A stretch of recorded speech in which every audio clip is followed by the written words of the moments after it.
नमस्कार, मैं हूं आपके साथ मीनाक्षी रजत और आप देख रहे हैं हमारा खास शो वर्ल्ड नाउ। इस खास शो में हम बात करेंगे दुनिया की बड़ी खबरों की, वो बड़ी खबरें जिनका सीधा असर दुनिया के हर देश पर पड़ता है। हम आपको ले चलेंगे दुनिया के कोने कोने में और बताएंगे कि क्या कुछ आपके लिए खास है। तो चलिए करते हैं शुरुआत। तो बताते हैं आपको वर्ल्ड नाउ में आज बात हम किस किस विषय पर करने वाले हैं। तो वर्ल्ड नाउ में आज बात हम अमेरिका ईरान जंग की आहट की करेंगे। आज दुनिया एक बार फिर से उसी सवाल के मुहाने पर खड़ी है जिसने 2 दशकों से मिडिल ईस्ट को बारूद के ढेर पर बैठा के रखा है। क्या ईरान गुपचुप परमाणु बम बनाने की दिशा में बढ़ चुका है? ये सबसे बड़ा सवाल है। और अगर हाँ ऐसा है तो क्या अगला युद्ध अब सिर्फ वक्त की बात है?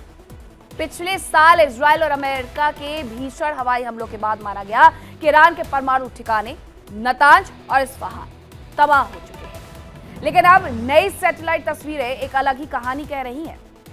जमीन के नीचे एक बार फिर से हलचल है। नई सुरंगें मजबूत की गई छतें दिखाई दे रही है और मलबे के नीचे छुपे रहस्य। ये कहानी सिर्फ ईरान की नहीं है, ये कहानी उन फैसलों की है जो अमेरिका, तेल अवीव, तेहरान और मॉस्को में लिए जा रहे हैं। तो सवाल वही है कि क्या दुनिया एक और युद्ध की दहलीज पर खड़ी हुई है? पूरी खबर आपको दिखाएंगे वर्ल्ड नाउ में। इसके बाद हम बात अमेरिका के हथियारों के व्यापार की भी करेंगे। मिडिल ईस्ट की शतरंज पर अमेरिका ने एक और बड़ी चाल चल दी है। अमेरिका अब सऊदी अरब और इजराइल दोनों को हथियारों से पाटने की तैयारी में है। अरब सागर से लेकर के भूमध्य सागर तक ताकत का संतुलन दोबारा लिखा जा रहा है। एक तरफ सऊदी को advanced fighter jets, missile defence और ड्रोन टेक्नोलॉजी, तो दूसरी तरफ इजराइल के लिए और ज्यादा घातक हथियार ताकि उसकी सैन्य बढ़त बनी रहे। और अमेरिका इसके पीछे तर्क क्या देता है वो जानिए। अमेरिका का तर्क है कि ये सौदे डिफेंस के लिए लिए गए हैं, लेकिन सवाल बड़ा है कि क्या ये हथियार सुरक्षा लाएंगे या मिडिल ईस्ट को एक और बड़े युद्ध की ओर धकेल देंगे? क्योंकि जब बारूद बांटा जाता है तो चिंगारी कहीं भी भड़क सकती है। इस मुद्दे पर भी हम विस्तार पूर्वक चर्चा करेंगे और वर्ल्ड नाउ में बात बिल गेट्स की भी करेंगे। अमेरिका के डिपार्टमेंट ऑफ जस्टिस ने जेफरी एप्स्टीन से जुड़े 30 लाख से ज्यादा सीक्रेट दस्तावेज सार्वजनिक कर दिए हैं। और जैसे जैसे इन फाइलों की परतें खुलते जा रही हैं, वैसे वैसे दुनिया सबसे ताकतवर नामों पर सवालों की परछाइयां देख रही है। आज सबसे बड़ी हलचल मचाई है माइक्रोसॉफ्ट के सह संस्थापक बिल गेट्स के नाम ने। लीक हुए दस्तावेज में कुछ कथित ईमेल्स सामने आए हैं जिनमें एप्स्टीन और बिल गेट्स का जिक्र मिला है। ईमेल्स में कुछ दावे किए गए हैं और अगर ये दावे सच है तो ये सिर्फ एक व्यक्ति की नहीं बल्कि बड़े पैमाने पर सत्ता और प्रभाव के सवाल है। ये दस्तावेज अब पूरी दुनिया की नजरों के सामने हैं और सवाल वही है, इन गुप्त फाइलों के सच से कौन जिम्मेदार ठहराया जाएगा? इसके बाद वर्ल्ड नाउ में बात स्पेन की होगी, क्योंकि स्पेन में 150 साल बाद इतिहास एक बार फिर से करवट लेने जा रहा है। कुछ ऐसा होने वाला है जिसने सिर्फ स्पेन ही नहीं पूरी दुनिया का ध्यान अपनी तरफ खींच लिया है। 150 साल यानी 1.5 सदी और ताज पर लौट रही है एक रानी, एक ऐसी युवराज जो उम्र में सिर्फ 20 साल की है, लेकिन जिम्मेदारी इतनी बड़ी है जितनी सदियों में किसी किसी के हिस्से आती है। ये सिर्फ सत्ता परिवर्तन नहीं है, ये राजशाही की वापसी है, परंपरा और आधुनिकता का टकराव है और भविष्य के स्पेन की नई तस्वीर। कौन है ये रानी? क्यों पूरी दुनिया की निगाहें स्पेन पर टिकी हैं और क्या ये बदलाव सिर्फ प्रतीकात्मक है या यूरोप की राजनीति में कोई बड़ा मोड़ आने वाला है? आज दुनिया एक बार फिर उसी सवाल के मुहाने पर खड़ी है जिसने पिछले 2 दशकों से मिडिल ईस्ट को बारूद के ढेर पर बैठा के रखा था कि क्या ईरान परमाणु बम बना रहा है, और अगर हाँ ऐसा है तो क्या अगला युद्ध तय है? आज की ये कहानी सिर्फ सैटेलाइट तस्वीरों की नहीं है, ये कहानी छतों की, सुरंगों की, मलबों के नीचे छिपे रहस्यों की और उन फैसलों की है जो वाशिंगटन, तेल अवीव, तेहरान और अब मॉस्को में लिए जा रहे हैं। पिछले साल अगर बात की जाए तो पिछले साल इजराइल और अमेरिका भीषण हवाई हमले करते हुए ईरान के ऊपर नजर आए थे और ईरान के सबसे संवेदनशील परमाणु ठिकाने, जिसमें 2 नाम शामिल है, नतांज और इस्फहान। दुनिया को लगा था कि खेल खत्म हो चुका है, लेकिन आज एक बार फिर से नई सैटेलाइट तस्वीरें आई जो कुछ और ही कहानी बयां कर रही है। ये तस्वीरें किसने जारी की हैं वो आप जानिए। ये तस्वीरें प्लैनेट लैब्स की हैं और तस्वीरें साफ साफ क्या कुछ दिखा रही हैं वो मैं आपको बताती हूँ।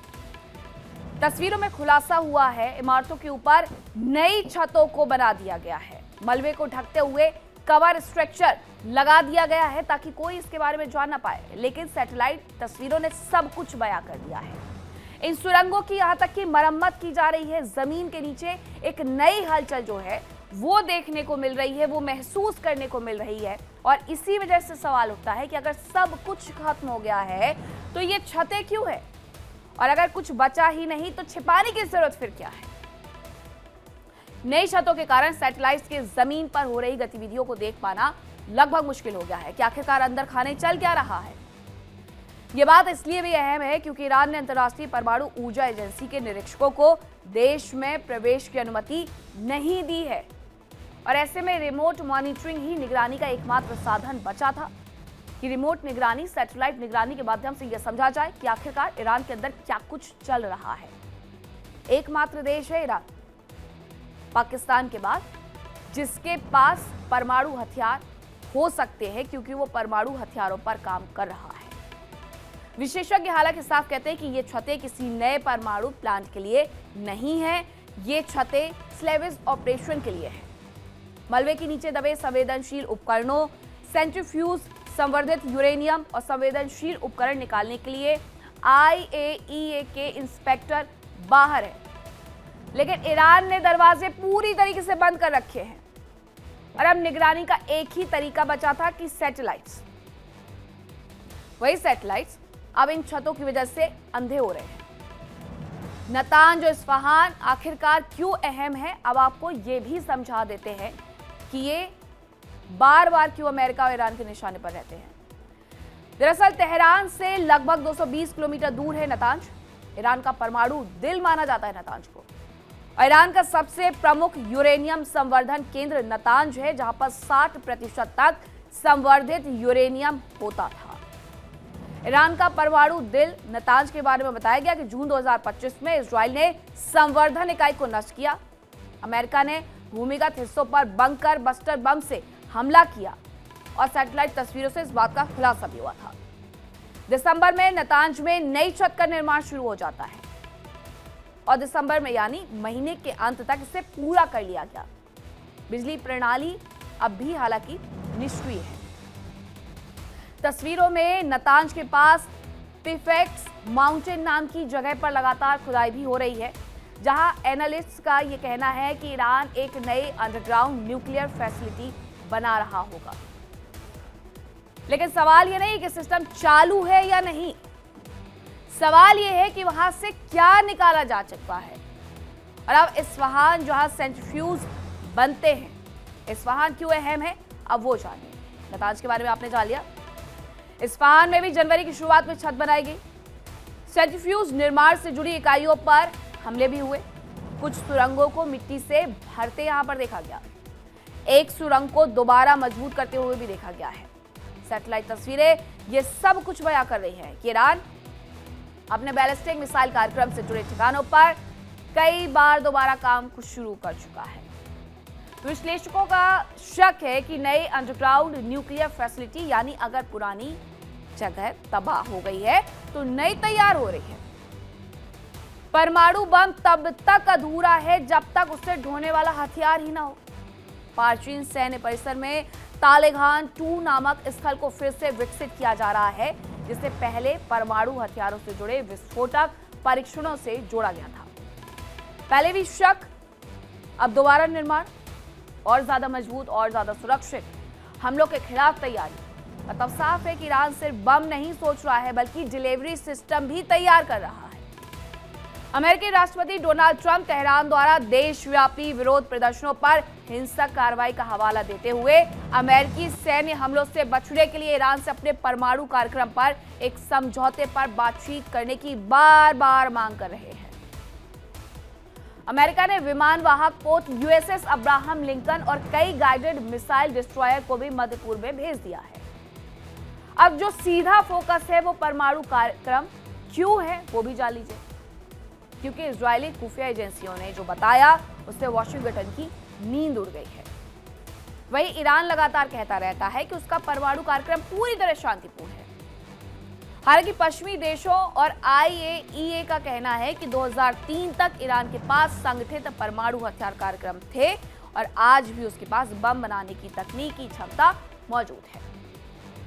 अमेरिका और ईरान में तनाव चरम पर है। तस्वीरें हम आपको लगातार दिखा ही रहे हैं, लेकिन ऐसे में आशंका ये भी है कि अमेरिका कभी भी ईरान पर हमला कर सकता है। इन सब के बीच इजरायली खुफिया एजेंसियों के एक इनपुट ने अमेरिका की नींद उड़ा दी है। इस कारण अमेरिकी राष्ट्रपति डोनाल्ड ट्रंप को अपनी ईरान नीति में बदलाव करने के लिए मजबूर होना पड़ गया है। अमेरिका अब ईरान के खिलाफ पूर्ण पैमाने पर युद्ध की जगह परमाणु ठिकानों को तबाह करने के लिए कमांडो रेड का प्लान तैयार कर रहा है। और ट्रंप की ईरान नीति में बदलाव का जो प्रमुख कारण है वो ईरान के पलटवार से खुद और अपने सहयोगी देशों को बचाना है। अब इजराइल ने आखिरकार अमेरिका को क्या बताया है वो आपको समझाते हैं। इजरायली खुफिया एजेंसियों ने अमेरिका को जो जानकारी दी है उसके बारे में आपको बता देते हैं। तो जानकारी क्या दी गई है? ईरान इस बार पहले से और ज्यादा तेज और खतरनाक हमले करेगा। इजरायली खुफिया एजेंसियों ने अमेरिका को यह जानकारी दी है कि पलटवार इस बार बहुत तेज होने वाला है। अमेरिकी हमले के बाद ईरानी जवाबी कार्रवाई करते हुए नजर आएंगे, ये भी बताया गया है। अब संभवतः इजराइल के जो प्रमुख शहर हैं उन पर हमला किया जाएगा, इस बारे में जानकारी दी गई है। वहीं अगर बात पिछले साल की करें तो 2 जून के ईरानी हमले से ये हमला अलग हो सकता है, ये तक इसमें बता दिया गया है। तेहरान ने इजराइल के ज्यादातर सैन्य ठिकानों को निशाना उस वक्त बनाया था और इजराइल के महत्वपूर्ण बुनियादी ढांचों को निशाना बनाया गया था। एक साथ सैकड़ों की संख्या में मिसाइल, ड्रोन शामिल हुए और होंगे, ये भी कहा जा रहा है। अमेरिकी और इजरायली एयर डिफेंस को आसानी से भेद देंगे और इजराइल को भारी नुकसान इसकी वजह से पहुंच सकता है और इसकी वजह से बाकायदा जान माल पर खतरा भी बढ़ेगा। और यही वजह है कि अमेरिका अब हवाई हमले से पीछे हटते जा रहा है और सोच रहा है कमांडो रेड सीधा अंदर घुस करके परमाणु ठिकाने तबाह करने की योजना। डोनाल्ड ट्रंप ने ईरान पर अमेरिकी रणनीति बदल दी है। अमेरिकी राष्ट्रपति डोनाल्ड ट्रंप पहले ईरान में जारी विरोध प्रदर्शनों का समर्थन कर रहे थे। वह प्रदर्शनकारियों को ईरानी सरकार के खिलाफ और ज्यादा प्रदर्शन के लिए भड़का रहे थे, उकसा रहे थे। और इसी के साथ ट्रंप ने ईरान को प्रदर्शनकारियों के खिलाफ कार्रवाई न करने तक का दबाव बनाया। हालांकि जब उन्होंने अपना रुख बदल लिया और वो उसके बजाय ईरान के परमाणु कार्यक्रम पर ध्यान केंद्रित करते जा रहे हैं। बताया जा रहा है कि ट्रंप की जो ईरान नीति में बदलाव आया है उसके पीछे का कारण अमेरिका और इजरायली खुफिया रिपोर्ट्स है। हालांकि ट्रंप ने पिछले साल कई बार ऐसा दावा किया था कि अमेरिका ने हवाई हमला कर ईरानी परमाणु सुविधाओं को नष्ट कर दिया है। और ट्रंप की धमकियों के बीच अमेरिका ने मध्य पूर्व में भारी सैन्य बल की तैनाती कर दी और आए दिन वहां पर एक सैन्य बेड़ा भेज दिया जा रहा है। अब aircraft carrier USS Abraham Lincoln इसमें शामिल है, इस कैरियर में, और क्या क्या भेजा गया उसके बारे में जानिए। इसके अलावा 6 विध्वंसक पोत, 3 अतिरिक्त युद्ध पोत भी भेज दिए गए हैं। बड़ी संख्या में लड़ाकू विमान, अलग अलग refuelling assets, air defence system को भी तैनात कर दिया गया है। इतना ही नहीं, इजराइल की रक्षा हो इसका भी ध्यान रखा गया है। इजराइल की रक्षा के लिए भी अमेरिका ने कई एयर डिफेंस यूनिट्स को भेजा है। अमेरिका और इजरायली खुफिया एजेंसियां ईरान में इंटेलिजेंस इकट्ठा कर रही हैं और इनमें सैटेलाइट तस्वीरों का एनालिसिस किया जा रहा है, कम्युनिकेशन को इंटरसेप्ट किया जा रहा है और ह्यूमन सोर्स का इस्तेमाल भी शामिल है। ये सिर्फ दबाव नहीं है, ये युद्ध की तैयारी है। वहीं इस तनाव के बीच अब रूस की एंट्री भी हो गई है। रूस के राष्ट्रपति व्लादिमीर पुतिन ने शुक्रवार को मॉस्को में ईरान के शीर्ष सुरक्षा संस्था के प्रमुख से मुलाकात की। क्रेमलिन ने यह जानकारी दी कि यह मुलाकात ऐसे समय में वो कर रहा है जब अमेरिका के राष्ट्रपति डोनाल्ड ट्रंप ईरान पर उसके परमाणु कार्यक्रम को लेकर के समझौता करने का दबाव बना रहे हैं। अब क्रेमलिन ने अपनी वेबसाइट पर जो बयान जारी किया उस पर क्या कुछ कहा वो भी जान लीजिए। राष्ट्राध्यक्ष ने क्रेमलिन में Islamic Republic of Iran supreme national security council के सचिव अली लारिजानी से मुलाकात की है, जो रूस की यात्रा पर है। इससे पहले शुक्रवार को अमेरिकी राष्ट्रपति ट्रंप ने कहा कि उन्हें विश्वास है कि रूस का करीबी सहयोगी ईरान और सैन्य कार्रवाई से बचने के लिए अपने परमाणु कार्यक्रम पर एक समझौता करना चाहता है। रूस कहता है हम मध्यस्थ हैं, लेकिन सच्चाई ये है कि ईरान यूक्रेन युद्ध में रूस का अहम सहयोगी रहा है। लेकिन इन सब के बीच में ब्रिटेन में अमेरिका का परमाणु जासूसी विमान न्यूक स्निफर देखा गया है। अमेरिकी वायुसेना का WC-135R कांस्टेंट फीनिक्स जेट हवा में रेडियो एक्टिव पार्टिकल्स की पहचान कर सकता है और उसे सफोक के RAF मिडन हॉल में देखा गया है। और ये तैनाती ऐसे समय में हुई है जब ट्रंप ने साफ कहा है कि ईरान या तो परमाणु कार्यक्रम छोड़ दे, वरना अगला हमला ऑपरेशन मिडनाइट हैमर से भी कहीं अधिक भयावह होगा। मिडनाइट हैमर वो ऑपरेशन जो कि वेनेजुएला में हुआ। अब आइए आपको बताते हैं क्या है न्यूक स्निफर की खासियत। तो न्यूक स्निफर की खासियत यह है कि अमेरिकी वायुसेना का विमान WC-135R कांस्टेंट फीनिक्स है। हवा में मौजूद जितने भी रेडियो एक्टिव पार्टिकल्स हैं ये उनकी पहचान करने में सक्षम है, यानी अगर ईरान में इस तरीके का कोई भी कार्यक्रम चल रहा है तो ये रेडियो एक्टिव पार्टिकल्स की मदद से उसकी पहचान कर सकता है। यह विमान परमाणु विस्फोट होने के बाद वातावरण में फैले हुए मलबे, गैसों के नमूने इकट्ठे करने में पूरी तरीके से सक्षम है और इसके माध्यम से वैज्ञानिक ये तक पता लगा सकते हैं कि विस्फोट किस तरह का था। ये इसकी सबसे महत्वपूर्ण बात है। असर इसका कितना ज्यादा था ये भी इसके माध्यम से पता लगाया जा सकता है। रिमोट सेंसर का इस्तेमाल न्यूक स्निफर में होता है और इसके अलावा रियल टाइम में डेटा ATC को भी ये भेज सकता है। तो इतनी सारी खासियत है, इसी वजह से इसकी तैनाती को आगे किया जा रहा है। फिलहाल ईरान और अमेरिका के बीच में तनाव बढ़ता जा रहा है और माना यह जा रहा है कि ब्रिटेन में न्यूक स्निफर की तैनाती ईरान के परमाणु कार्यक्रम पर नजर रखने के लिए की गई है। समंदर में USS अब्राहम लिंकन तैनात है, ब्रिटेन में न्यूक स्निफर तैनात है। ऐसे में अमेरिका की ईरान पर एक बहुत बड़ी स्ट्राइक की आशंका भी जताई गई है। हालांकि ये स्ट्राइक कब होगी, किस स्केल पर होगी, ये केवल एक स्ट्राइक होगी या लंबी जंग, ये आने वाला वक्त ही बताएगा। अब आपको बताते हैं कि ईरान पर अमेरिका की नजर आखिरकार क्यों है, ये जान लीजिए। ये क्योंकि सबसे महत्वपूर्ण है समझना कि ईरान पर अमेरिका की नजर किस वजह से है। तो ईरान पर नियंत्रण स्थापित करने की कोशिश में अमेरिका लगा हुआ है और उसके लिए बाकायदा तेल और गैस के बड़े भंडार पर यूएस का नियंत्रण वो चाहता है। चीन का जो BRI रूट है इसकी वजह से वो प्रभावित हो सकता है। एशिया यूरोप लैंड रूट ठप हो सकता है और इसके साथ ही रूस को ड्रोन की सप्लाई बंद हो सकती है। शायद ड्रोन ये सप्लाई करता है ईरान किसको, रूस को, और रूस इसका उपयोग यूक्रेन पर करता। पिछले दिनों हमने एक खबर आपको दिखाई थी कि किस तरीके से शायद ड्रोन का इस्तेमाल करके यूक्रेन के अंदर एक पूरी ट्रेन पर हमला रूस की तरफ से किया गया था। ये तमाम जो ड्रोन आते हैं वो ईरान से आते हैं। इसके अलावा हिजबुल्लाह और हूथी को हथियारों की सप्लाई भी बंद हो जाएगी क्योंकि ये प्रॉक्सी संगठन है किसके, ईरान के, और यही इन्हें बढ़ावा देता है, मिडिल ईस्ट में सक्रिय रहने में मदद करता है। माना यह जा रहा है कि ईरान पर हमले को लीड अमेरिका करेगा जबकि इजराइल उन्हें बैकअप देगा। अमेरिका ने ईरान में टारगेट भी पूरी तरीके से फिक्स कर लिए हैं। अब कौन कौन से वो टारगेट हैं जो फिक्स किए गए हैं?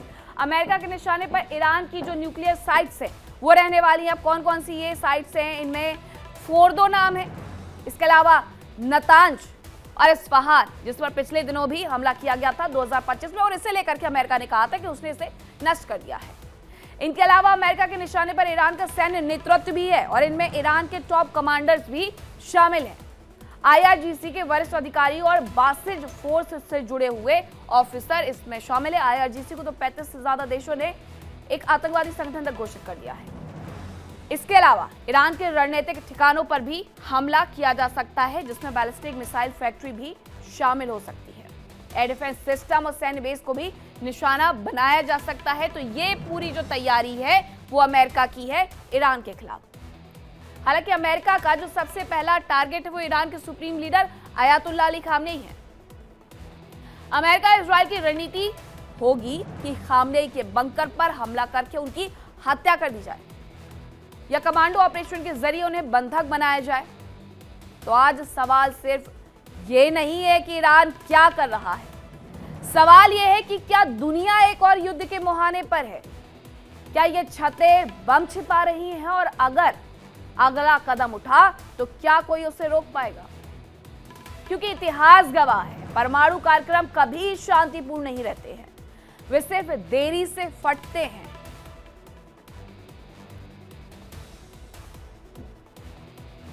दुनिया के सामने एक सवाल है, साधारण नहीं, सीधा युद्ध और शांति से जुड़ा हुआ सवाल है। सवाल यह है कि क्या अमेरिका और ईरान के बीच युद्ध तय हो चुका है और क्या अब सिर्फ ये देखना बाकी रह गया है कि पहला ट्रिगर कौन दबाता है, पहली मिसाइल कहां से गिरती है। क्योंकि पिछले कुछ महीनों में हुआ है जो कुछ भी, वो ये बताता है कि ये टकराव और शब्द और चेतावनी से काफी आगे निकल चुके हैं। सबसे पहले अमेरिका की रणनीति समझ लेते हैं कि अमेरिका आखिरकार क्या कर रहा है।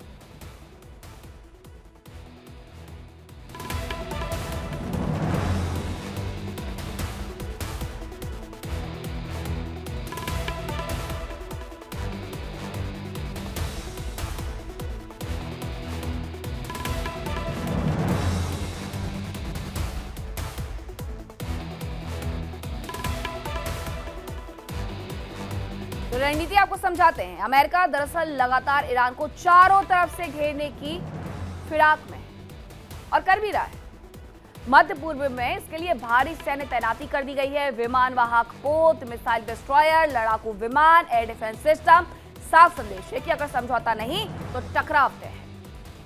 और अमेरिका भी ये मान चुका है कि ईरान को सिर्फ बयानबाजी से नहीं रोका जा सकता है।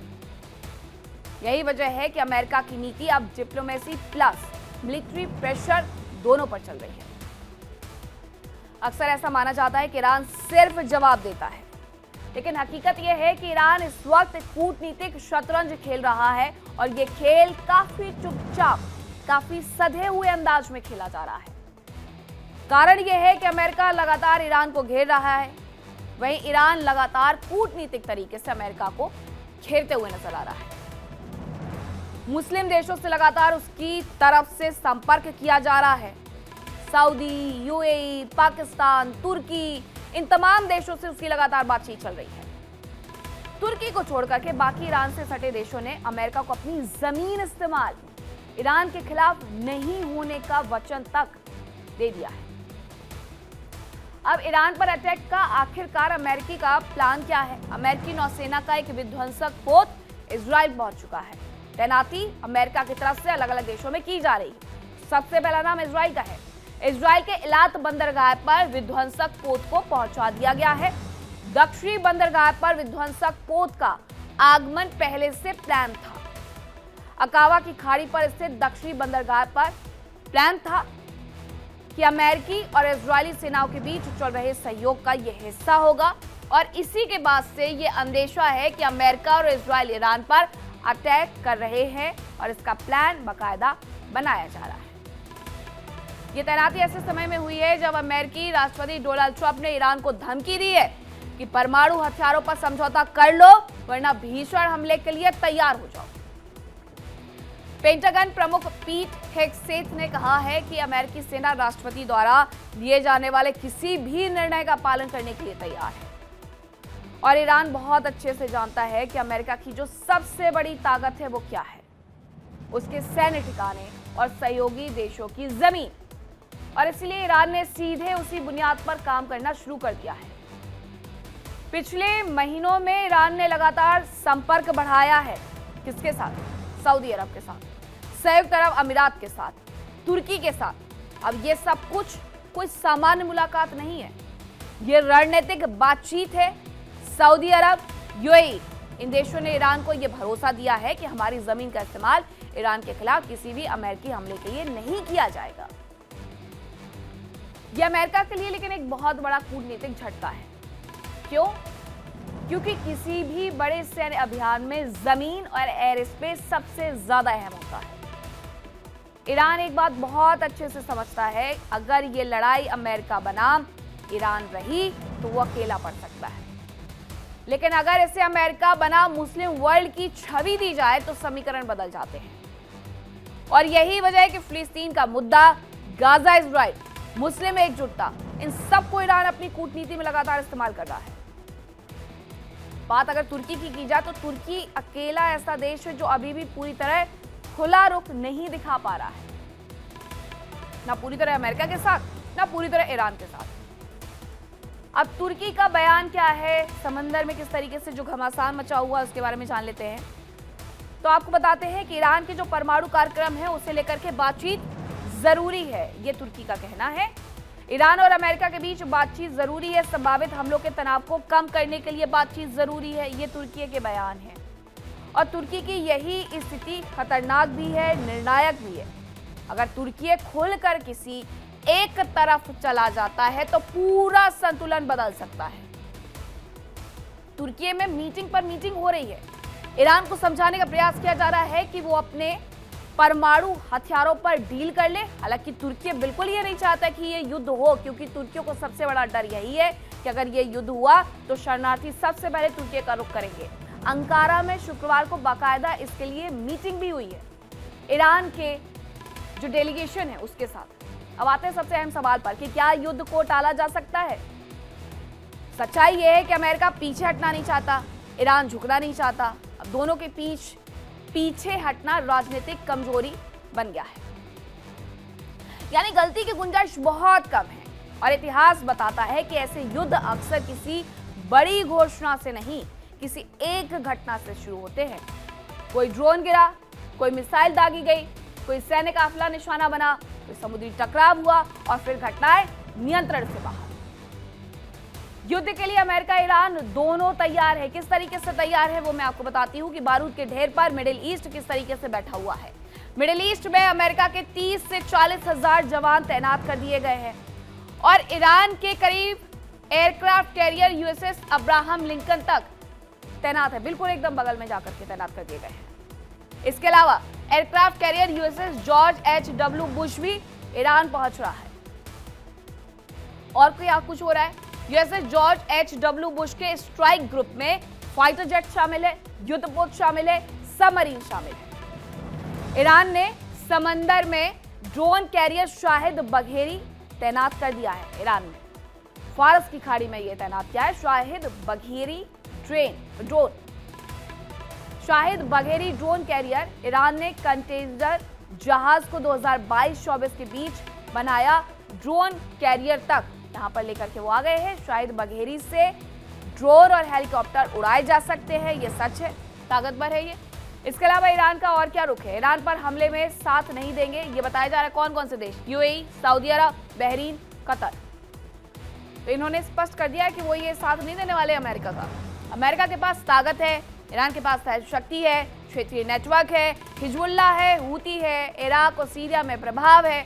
अगर युद्ध हुआ तो ये सिर्फ अमेरिका और ईरान के बीच नहीं रहेगा, ये पूरा मध्य पूर्व जला सकता है।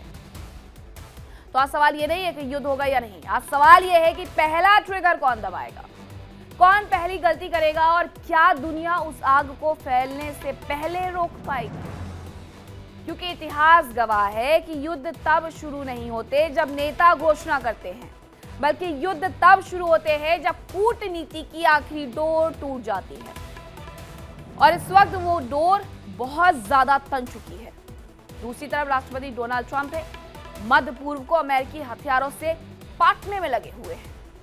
वो चाहते भी है कि वो ऐसा कर दें और तमाम जो मिडिल ईस्ट की कंट्री है उनके साथ खड़ी हो जाए मिडिल ईस्ट में, उसके बाद वो अपना प्रभाव दिखा सके। ट्रंप ने इसके लिए किया क्या है वो बता दूं। ट्रंप ने मध्य पूर्व के अपने 2 महत्वपूर्ण सहयोगियों को 15 अरब अमेरिकी डॉलर से ज्यादा के हथियारों की बड़ी बिक्री को मंजूरी दे दी है। अमेरिकी ब्रॉडकास्टर एबीसी न्यूज की एक रिपोर्ट कहती है कि इस मंजूरी के तहत इजराइल को 6.67 अरब डॉलर के हथियार दिए जाएंगे। वही एक मुस्लिम देश भी है जिसका नाम सऊदी अरब है। सऊदी को 9 अरब डॉलर के हथियारों की बिक्री होगी। पिछले दिनों सऊदी के प्रिंस पहुंचे भी थे, तस्वीरें हमने आपको दिखाई। अब अमेरिकी विदेश विभाग ने शुक्रवार देर रात इस बिक्री की घोषणा की है और ये घोषणा ऐसे समय में हुई है जब मिडिल ईस्ट में ईरान पर संभावित अमेरिकी सैन्य हमलों की योजना को लेकर के तनाव बढ़ गया है। सवाल ये भी नहीं है कि कितने हथियार बिकेंगे, सवाल ये है कि ये हथियार किसके खिलाफ इस्तेमाल किए जाएंगे और क्या इससे मध्य पूर्व और ज्यादा अस्थिर नहीं हो जाएगा। सऊदी अरब को हथियार मिले, सऊदी अरब को कितने हथियार मिल रहे हैं वो आप जान लीजिए। सऊदी अरब को 9 अरब डॉलर के हथियारों की बिक्री की मंजूरी दे दी गई है। इसके अलावा 730 पेट्रियट मिसाइलों और संबंधित उपकरणों की बिक्री भी इसमें शामिल है। सऊदी अरब पहले से दुनिया का सबसे बड़ा हथियार खरीदार है। यमन युद्ध हो, ईरान से तनाव हो, क्षेत्रीय वर्चस्व की लड़ाई हो, अब इतने बड़े पैमाने पर अमेरिकी हथियार, क्या ये सिर्फ रक्षा है या फिर क्षेत्रीय शक्ति संतुलन बदलने की कोशिश है? ये मंजूरी खाड़ी क्षेत्र में राजनीतिक स्थिरता, आर्थिक प्रगति के लिए संयुक्त राज्य अमेरिका की विदेश नीति और राष्ट्रीय सुरक्षा उद्देश्यों का समर्थन करेगी। और ये घोषणा ऐसे समय में हुई है जब सऊदी रक्षा मंत्री प्रिंस खालिद बिन सलमान वाशिंगटन दौरे पर हैं, जहां उन्होंने विदेश मंत्री मार्को रूबियो और रक्षा सचिव पीट हेगसेथ जैसे शीर्ष अधिकारियों के साथ बैठक कर ली है। इजराइल को अमेरिकी हथियारों की बिक्री को 4 अलग अलग पैकेजों में बांटा गया है। कैसे और किस तरीके से, वो आपको बताते हैं। तो सबसे पहले ये जानिए, 30 अपाचे हेलीकॉप्टर जिसकी कीमत जो है वो 3.8 अरब डॉलर है, वो दिए जाएंगे। उसके बाद 3,250 सामरिक वाहन जिनकी कीमत 1.98 अरब डॉलर है, वो दिए जाएंगे। फिर आता है बख्तरबंद गाड़ियों का दौर, जिसमें 74 करोड़ डॉलर की डील पैक होती है। हल्के यूटिलिटी हेलीकॉप्टर भी दिए जाएंगे, जिसमें 15 करोड़ डॉलर खर्च होंगे। सवाल यह है कि क्या इजराइल ईरान के खिलाफ किसी बड़े ऑपरेशन की तैयारी में है? हालांकि इजराइल के लिए मंजूरी पर ट्रंप का विरोध हो रहा है। हाउस फॉरेन अफेयर्स कमेटी में डेमोक्रेट प्रतिनिधि ग्रेगरी मीक्स ने ट्रंप प्रशासन पर इजराइल के लिए जो डील की घोषणा करनी है, जो की गई है, उस पर जल्दबाजी का आरोप लगा दिया है। इजराइल को लेकर के विदेश विभाग ने कहा कि कोई भी नई बिक्री क्षेत्र में संतुलन को प्रभावित नहीं करेगी। डोनाल्ड ट्रंप की विदेश नीति को अगर एक शब्द में समझना है तो वो शब्द है प्रेशर। ट्रंप मानते हैं, दोस्त को मजबूत करो, दुश्मन को डराओ, अमेरिका को मुनाफा दिलाओ। यह हथियार सौदा इसी सोच का हिस्सा भी है। इजराइल को हथियार देना ईरान के खिलाफ सीधा संदेश है। सऊदी अरब को हथियार देना पूरी खाड़ी क्षेत्र में अमेरिकी प्रभाव मजबूत करना है। क्या मध्य पूर्व को जानबूझकर हथियारों के ढेर पर बैठाया जा रहा है? क्या अमेरिका शांति का दलाल है या युद्ध का सप्लायर? और सबसे बड़ा सवाल है कि अगर कल युद्ध भड़कता है तो क्या इसकी जिम्मेदारी इन हथियार सौदों की भी होगी? इतिहास बताता है, जहां हथियार जाते हैं वहां देर सवेर युद्ध भी पहुंच जाता है। और आज मध्य पूर्व के दरवाजे पर अमेरिकी हथियारों की एक और खेप खड़ी हुई है। अब देखना यह है कि ये हथियार डर पैदा करेंगे या फिर तबाही लेकर के आएंगे। अमेरिका से आज एक बार ऐसी खबर आई जो सत्ता, पैसे, ताकत के गठजोड़ पर सीधा सवाल खड़ा कर देती है।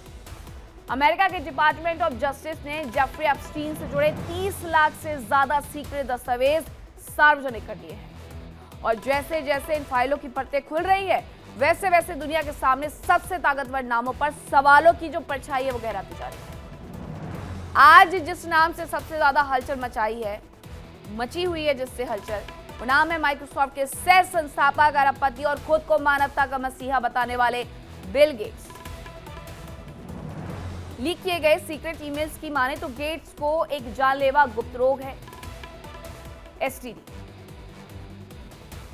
जिसे दुनिया से छिपाने के लिए वे तड़प रहे थे। ईमेल में उन रशियन लड़कियों का भी जिक्र है जो गेट्स के इस घिनौने सच की सबसे बड़ी गवाह थी। इन फाइलों में सामने आए हैं कुछ कथित सीक्रेट ईमेल्स जो बिल गेट्स और कुख्यात यौन अपराधी जेफरी एप्स्टीन से जुड़े बताए जा रहे हैं। इन ईमेल्स में ऐसे दावे हैं जो अगर सच है तो सिर्फ एक व्यक्ति की नहीं बल्कि पूरे ग्लोबल एलीट सिस्टम की नैतिकता पर सवाल खड़े हो जाते हैं। बिल गेट्स के ईमेल्स में खुला शॉकिंग राज क्या है वो जान लेते हैं। बिल गेट्स से जुड़े डॉक्यूमेंट्स में खुलासा हुआ है कि बिल गेट्स को यौन संचारित रोग हो गया था। इसके बारे में जानकारी मिली एप्स्टीन फाइल का ये सबसे बड़ा खुलासा है। इस लाइलाज बीमारी के सबूत मिटाने की कोशिश भी की गई है। इसके बारे में यह भी बताया गया है कि इसे मिटाने की पूरी कोशिश की गई है, सबूत मिटाने की। कुख्यात अपराधी जेफरी एप्स्टीन को सरेआम धमकियां तक दी गई। जो ईमेल्स मिले उन ईमेल्स में यह भी पता चला कि बिल गेट्स ने रशियन लड़कियों का भी जिक्र किया था। जुलाई 2013 में जेफरी एप्स्टीन ने खुद को एक लंबा ईमेल भेजा था और यह ईमेल उस वक्त का है जब बिल गेट्स ने एप्स्टीन से दूरी बनानी शुरू कर दी। एप्स्टीन ने इस ईमेल में गुस्से और बदले की आग में वो सारे राज उगल दिए हैं जिन्हें बिल गेट्स शायद दुनिया से हमेशा के लिए छिपा करके रखना चाहते थे। एप्स्टीन ने लिखा था कि गेट्स ने उससे विनती की थी कि वो उनके एसटीडी से जुड़े ईमेल को डिलीट कर दे। ये विनती थी और उसके बाद ये धमकियों में बदल गई। एप्स्टीन ने अपनी इस धमकी में साफ लिखा था। एप्स्टीन के पास बिल गेट्स का पूरा कच्चा चिट्ठा भी मौजूद था। रशियन लड़कियों के साथ संबंधों का पूरा चिट्ठा था। बिल गेट्स की बीमारियों का पूरा जिक्र था। अब यह ऐसा खुलासा है जिसने एलीट क्लास पर बड़े सवालिया निशान लगा दिए हैं। ईमेल्स में यह दावा किया गया है कि गेट्स ने एप्स्टीन से एंटीबायोटिक्स उपलब्ध कराने की मांग की ताकि वे उन्हें अपनी तत्कालीन पत्नी मेलिंडा गेट्स को चुपचाप दे सके। ये सारे दावे एप्स्टीन द्वारा लिखे गए कथित ईमेल ड्राफ्ट्स पर आधारित हैं। यानी हम यहाँ तथ्यों की जांच नहीं बल्कि दस्तावेजों में दर्ज बातों को, आरोपों को आपको बता रहे हैं। हाल फिलहाल में जब इन दोनों का तलाक हुआ था तब बड़े सवालिया निशान लग गए थे। इतनी लंबी शादी के बाद तलाक क्यों? और तलाक लेने के बाद जिस तरीके से सोशल मीडिया पर ट्रेंड हुआ था दोनों का रिश्ता कि एलमनी के लिए ये तलाक लिया गया है, आज शायद उन्हें जवाब मिल गया होगा। सवाल ये भी कि अगर ये सिर्फ झूठे ड्राफ्ट थे, अगर ये सिर्फ कल्पना थी तो इन्हें जीओजी के फाइल्स में जगह आखिरकार मिली ही क्यों? इन कथित ईमेल्स में एप्स्टीन का लहजा बेहद आक्रामक बताया गया।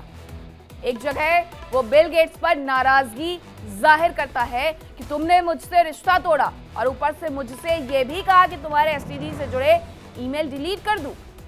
ईमेल्स में यह भी आरोप है कि बिल गेट्स ने एप्स्टीन से निजी और बेहद संवेदनशील जानकारियां हटाने के लिए कहा और अब यह सब कुछ अपनी सार्वजनिक छवि बचाने के लिए किया गया था।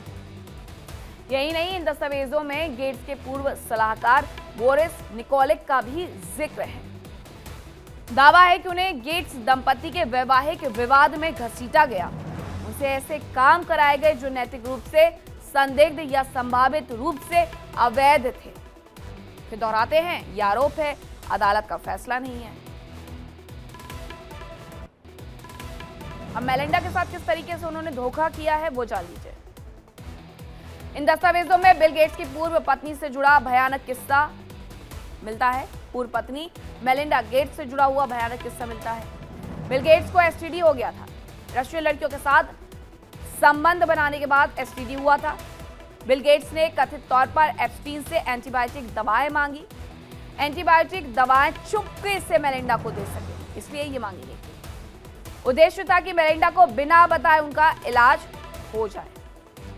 उन्हें कभी पता ही ना चले कि उनके पति ने उन्हें मौत के मुंह में धकेल दिया था। इन फाइलों में गेट्स के पूर्व सलाहकार बोरिस निकोलिक के नाम से लिखे गए ड्राफ्ट ईमेल भी मिले हैं।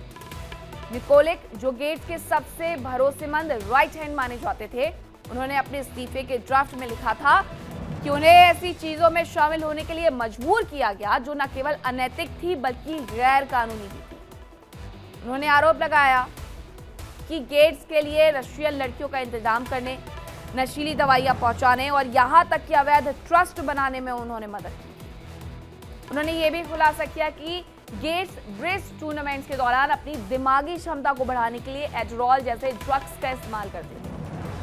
और जब 2021 में बिल और मेलिंडा का तलाक हुआ तो दुनिया हैरान हो गई थी। मेलिंडा ने सिर्फ इतना कहा था कि बिल की एप्स्टीन के साथ दोस्ती और उनके अफेयर्स ने शादी को खोखला कर दिया था। लेकिन अब सामने आई इन कड़ियों से साफ है कि मेलिंडा 2019 से ही तलाक की प्लानिंग कर रही थी। जैसे वॉल स्ट्रीट जर्नल में बिल और एप्स्टीन की आधी रात की मुलाकातों की खबरें आई, मेलिंडा समझ गई थी कि जिस इंसान के साथ वे सालों से रह रही हैं, उसकी सच्चाई कुछ और है। एप्स्टीन के साथ बिल की मुलाकातों में मिस स्वीडन जैसी खूबसूरत महिलाओं को शामिल होना और देर रात तक उनके घर पर रुकना मेलिंडा के लिए बर्दाश्त से बाहर हो गया था। बिल गेट्स के झूठ, एप्स्टीन की जादुई दुनिया में क्या क्या था वो जान लीजिए। बिल गेट्स ने हमेशा कहा कि एप्स्टीन के साथ उनकी कोई दोस्ती नहीं थी, लेकिन उनकी पत्नी ये सच जानती थी और आज दुनिया ये सच जानती है। एप्स्टीन को लेकर के ये उन्होंने कहा कि कभी उनके निजी विमान में वो नहीं बैठे हैं। एप्स्टीन बिल गेट्स के किसी घर पर गए हैं। एप्स्टीन और बिल गेट्स का सच इसके ठीक उलट नजर आता है। अब ये सच कैसे ठीक उलट है? फ्लाइट मैनिफेस्ट ने इसका खुलासा किया है, जिसका इनकार बिल गेट्स करते हैं। मार्च 2013 में गेट्स ने एप्स्टीन के प्राइवेट जेट में सफर किया था, यह खुलासा होता है। एप्स्टीन के मैनहट्टन टाउन हाउस में कई बार देर रात तक बिल गेट्स रुके रहे हैं, यह भी खुलासा होता है। और गेट्स ने खुद एक ईमेल में लिखा था, एप्स्टीन का लाइफस्टाइल बहुत अलग और दिलचस्प है, जिससे ये जानकारी मिलती है कि उनके लाइफस्टाइल से इसीलिए वाकिफ थे क्योंकि उनके साथ रह करके आए थे। अब आपको बता दें कि अमेरिकी राजनीतिक और व्यावसायिक दिग्गजों से व्यापक संबंध रखने वाले जेफरी एप्स्टीन पर यौन अपराधों के आरोप लगे थे। उन्हें गिरफ्तार किया गया था। अगस्त 2019 में जेल में उसकी मौत हो गई, जिसे आधिकारिक तौर पर आत्महत्या करार दे दिया गया। एप्स्टीन के अमेरिका की राजनीतिक और कारोबारी हस्तियों से गहरे संबंध थे। बताया जा रहा है कि जेफरी एप्स्टीन ने 2019 में जेल में आत्महत्या कर ली थी, लेकिन उसके पास मौजूद ब्लैक बुक और ईमेल आज भी दुनिया के सबसे ताकतवर लोगों की रातों की नींद उड़ा रहे हैं। बिल गेट्स का नाम इन दस्तावेजों में बार बार आना यह साबित करता है कि परोपकार की आड़ में कहीं ना कहीं बहुत कुछ बड़ा और काला छिपाया गया था। हालांकि गेट्स के प्रवक्ताओं ने इन दावों को पूरी तरीके से खारिज किया है, लेकिन डीओजे द्वारा जारी पत्र, ईमेल, हजारों पन्नों के वो झूठ नहीं बोल रहे हैं। बिल गेट्स के एक प्रवक्ता का बयान भी सामने आया। अब बिल गेट्स के प्रवक्ता का जो बयान सामने आया उसमें उनकी तरफ से क्या कहा गया वो जान लीजिए। यारों, पूरी तरीके से बेतुके और पूरी तरीके से झूठे हैं, यही कहा जाएगा। स्वीकार तो करा नहीं जाएगा। गेट्स के साथ रिश्ता जारी नहीं रहने से एप्स्टीन निराश था, ये कहा गया उनके प्रवक्ता की तरफ से। उन्होंने कहा कि गेट्स को फंसाने, बदनाम करने के लिए किसी भी हद तक एप्स्टीन जा सकता था। गेट्स पहले स्वीकार कर चुके हैं कि एप्स्टीन से मुलाकात हुई थी, यह सबसे बड़ा सबूत है। गेट्स ने किसी भी तरह की गलत गतिविधि से इनकार किया था, यह प्रवक्ता का कहना है। एप्स्टीन के बारे में जानने के बाद उन्हें उस संबंध पर पछतावा हुआ था, यह भी उनके प्रवक्ता की तरफ से कहा गया है। यह भी रिपोर्ट किया गया कि न्याय विभाग की फाइलों में एप्स्टीन और गेट्स की कुछ बिना तारीख वाली तस्वीरें भी शामिल हैं। इनमें से एक तस्वीर में गेट्स एक महिला के साथ खड़े दिखाई देते हैं, हालांकि उस महिला का चेहरा गोपनीयता के लिए ढका हुआ था। अमेरिकी न्याय विभाग ने एप्स्टीन और उसके अमीर और प्रभावशाली संपर्कों से जुड़े 30 लाख से अधिक पन्नों के रिकॉर्ड, हजारों वीडियो और तस्वीरें सार्वजनिक करना शुरू किया है। शुक्रवार शाम तक इनमें से 6 लाख से अधिक दस्तावेज ऑनलाइन प्रकाशित किए जा चुके थे। हालांकि लाखों अन्य दस्तावेज जिन्हें जारी किए जाने की पहचान की गई है, अब भी सील है और इस देरी को लेकर के राजनीतिक आलोचना बहुत ज्यादा हो रही है। दस्तावेजों के जो शुरुआती हिस्से में एप्स्टीन की कई प्रमुख हस्तियों के साथ हुई बातचीत का विवरण है, वो भी मिलता है। 2019 में न्यूयॉर्क की जेल में उसकी मौत के बाद जांचकर्ताओं के बीच में हुए आंतरिक संवाद भी इसमें शामिल है। कई आधिकारिक जांचों ने उसकी मौत को आत्महत्या करार दिया। जेफरी एप्स्टीन को जुलाई 2019 में संघीय यौन तस्करी के आरोपों में गिरफ्तार किया गया था और 1 महीने से कुछ अधिक समय बाद वो अपनी जेल की कोठरी में मृत पाया गया था। साल 2024 के राष्ट्रपति चुनाव अभियान के दौरान डोनाल्ड ट्रंप ने वादा किया था कि अगर वो दोबारा चुन करके आते हैं तो जेफरी एप्स्टीन से जुड़े दस्तावेज सार्वजनिक करेंगे, और उन्हें करना पड़ा। उन पर दबाव बना और उन्होंने कर भी दिया। और वर्ल्ड नाउ में आज बात स्पेन की करेंगे। स्पेन में 150 साल बाद कुछ ऐसा होने वाला है जिसने पूरी दुनिया का ध्यान अपनी तरफ खींच लिया है, क्योंकि स्पेन में लगभग 150 सालों में पहली बार एक रानी का शासन होने जा रहा है। राजा किंग फेलिप VI और रानी लेटिजिया की बेटी राजकुमारी लियोनोर स्पेन की अगली रानी बनने जा रही हैं। 1800 के दशक में शासन करने वाली इजाबेल II के बाद लियोनोर देश की पहली क्वीन रेनेंट बनी। 1700 की शुरुआत में हुए वॉर ऑफ स्पेनिश सक्सेशन में हैब्सबर्ग राजवंश को हरा करके बोरबोन राजवंश ने स्पेन की सत्ता संभाली थी। तब से यहां उन्हीं का शासन चल रहा है। अब कौन है क्वीन लियोनोर, वो मैं आपको बता देती हूं। इनका पूरा नाम है लियोनोर दे बोरबोन वाई ऑर्जिस। इनका जन्म 21 अक्टूबर 2005 को हुआ है। किंग फेलिप VI इनके पिता हैं। मां का नाम क्वीन लेटिजिया है। इनका वर्तमान पद क्राउन प्रिंसेस ऑफ स्पेन का है। और जैसे किंग फेलिपे का शासन खत्म होगा, लियोनोर सीधे रानी बनेगी। 150 साल बाद खास क्या है वो जान लीजिए। स्पेन के आखिरी महिला शासक थी क्वीन इजाबेल II, जिनका शासन 1874 में खत्म हुआ था।